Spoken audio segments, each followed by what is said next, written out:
Hola, bienvenidos a esta nueva emisión de Reporteros en France 24. Soy Raúl Blanco, como siempre, un gusto saludarlos. El 4 de agosto de 2020 es una fecha que se recordará para siempre en Líbano. 2 explosiones golpearon el puerto de Beirut cuando unas 2.700 toneladas de nitrato de amonio se convirtieron en humo. Más de 200 personas murieron, miles resultaron heridas y barrios enteros quedaron completamente destruidos. Cuando los lugareños entraron en acción, el ejército libanés estaba en primera línea para evitar saqueos, también asegurar la escena.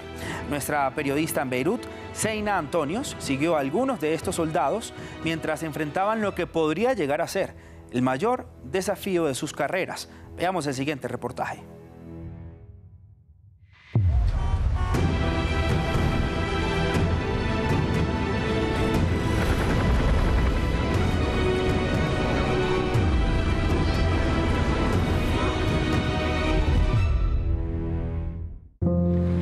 Todo lo que queda del puerto de Beirut son escombros que se extienden hasta donde alcanza la vista.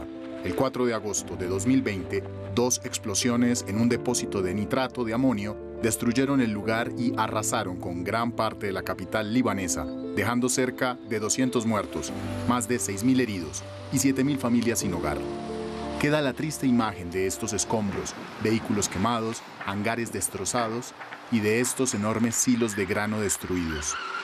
En un país que atraviesa una crisis política con consecuencias socioeconómicas sin precedentes, este desastre fue un golpe demasiado fuerte.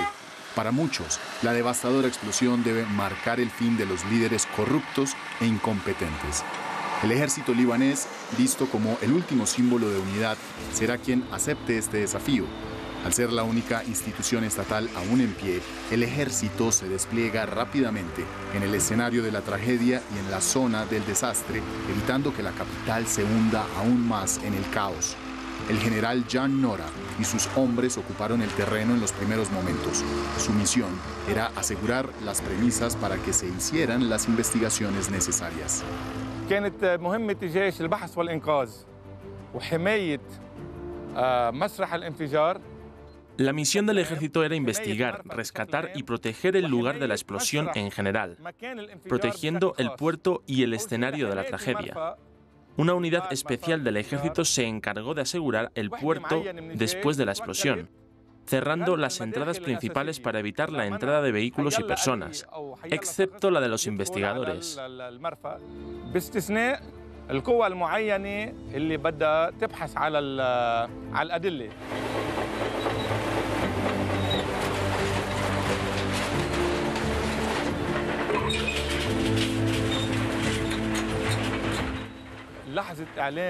Cuando Beirut fue declarada como zona de desastre, todos los países del mundo le ofrecieron su ayuda al Líbano.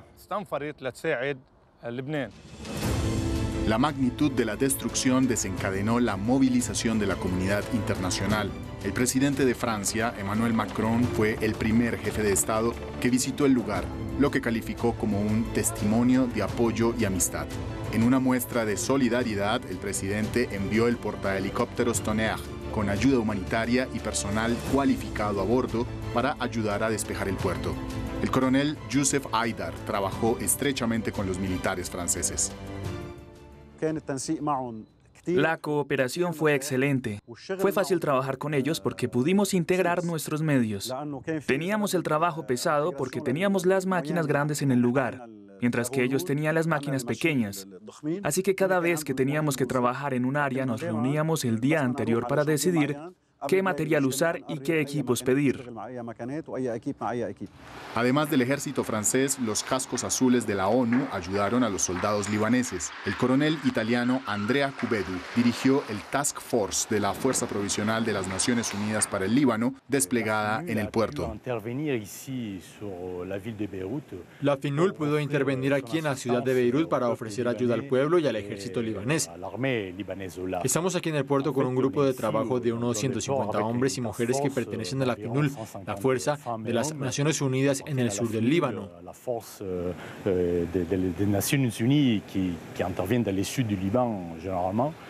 Aquí nos encontramos con una situación muy grave tras la explosión y por eso tuvimos que realizar toda una operación de despeje, de desmantelamiento de las estructuras de los almacenes, de los depósitos que estaban aquí y que estaban llenos de materiales que teníamos que despejar.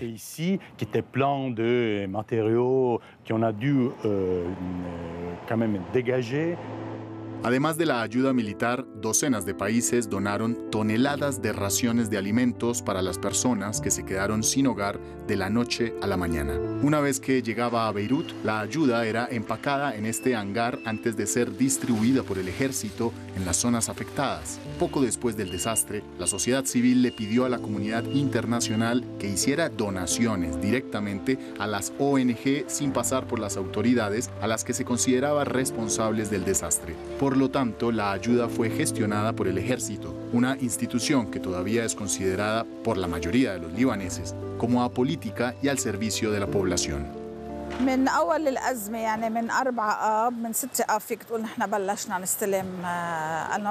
Desde el comienzo de la crisis, el 4 de agosto, o más bien el 6 de agosto, empezamos a recibir ayuda alimentaria. Hasta ahora hemos distribuido 65.000 cajas de alimentos. La ayuda que se nos ha pedido que distribuyamos se les da a dos entidades, a las asociaciones humanitarias y a los hospitales, así como a las familias y los hogares.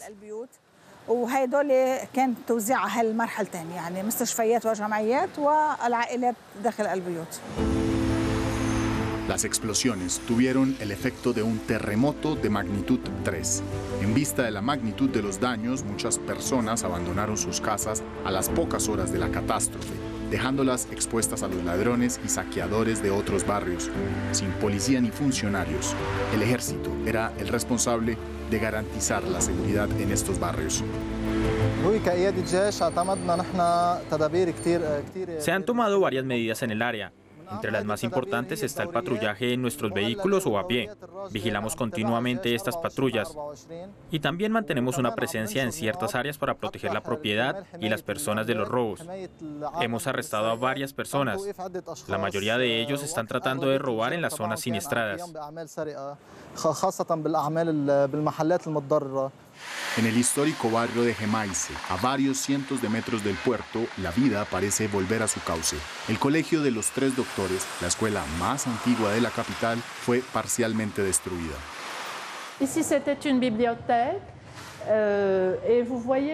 Esto era una biblioteca y se ve cómo la pared está completamente agrietada.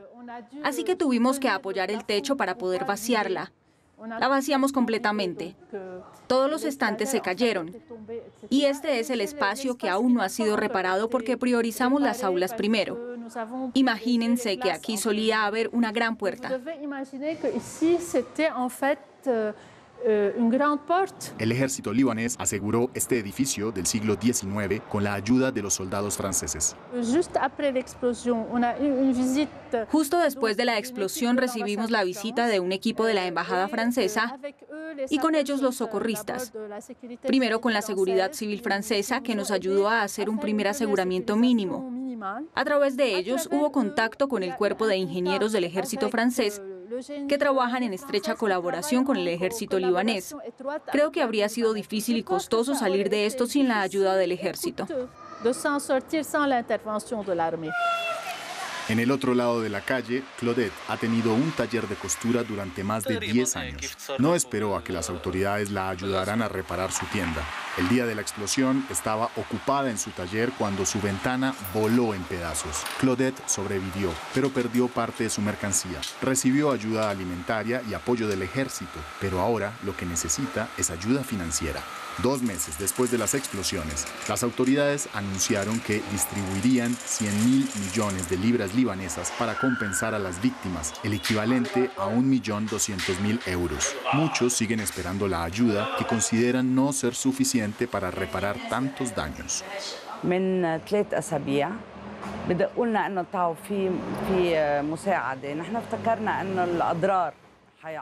Hace 3 semanas nos llamaron para decirnos que había ayudas. Pensamos que era una compensación por los daños. Vinimos y encontramos que eran cajas de ayuda alimentaria del ejército. ¿Para qué nos sirve una caja de comida en nuestra situación? Todo fue destruido y de todos modos ya no tenemos apetito.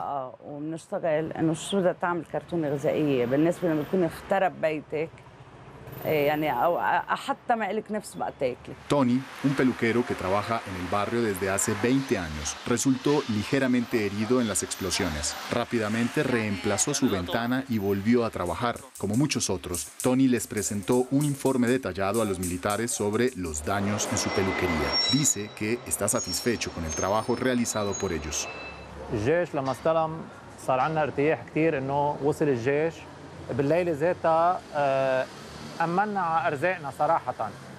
Nos tranquilizó que el ejército se hubiera hecho cargo. Sentimos que nuestras propiedades estaban a salvo la noche del incidente.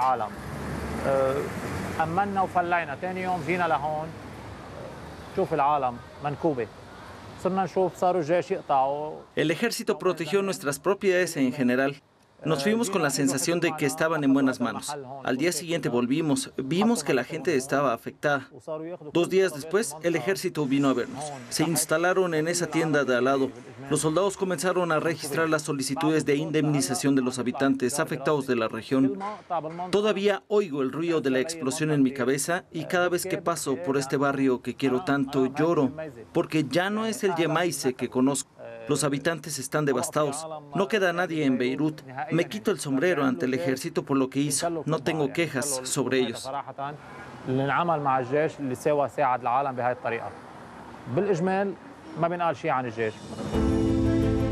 Han pasado varios meses desde que las mortales explosiones arrasaron con gran parte de la capital libanesa. Con el paso del tiempo, las imágenes de los edificios destruidos siguen ahí. Las heridas permanecen vivas. La investigación está estancada y para la población, el silencio de las autoridades es ensordecedor. A pesar de todo, los habitantes y comerciantes intentan reconstruirse para que Beirut resurja de sus cenizas. El ejército libanés ha permanecido en el lugar como el máximo símbolo de una república agonizante. Hasta aquí esta emisión de Reporteros en France 24. Si quiere repetir el reportaje, puede verlo nuevamente a través de nuestra página web france24.com. Hasta una próxima oportunidad.